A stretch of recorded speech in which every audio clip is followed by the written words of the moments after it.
Plastic waste recycling is mainly divided into two methods: mechanical recycling and chemical recycling. Mechanical recycling processes single, uncontaminated waste plastics through physical means. It has low cost and simple process, but the recycling effect is limited and the quality of recycled materials is poor. Chemical recycling uses chemical reactions to convert waste plastics into raw materials or chemicals. It can handle mixed or contaminated waste plastics and has higher recycling efficiency.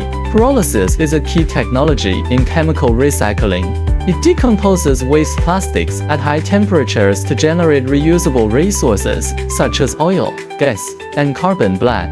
The biggest advantage of pyrolysis is its strong adaptability to various plastics, its ability to handle mixed plastics and heavily polluted waste, and its high recycling rate. Compared with mechanical recycling, pyrolysis not only reduces environmental pollution, but also produces high-value oil and gas products that can be further processed into fuels or chemical feedstocks. Therefore, pyrolysis, as an effective chemical recycling technology, is becoming an important means to solve plastic waste, providing new solutions for sustainable development and resource recycling.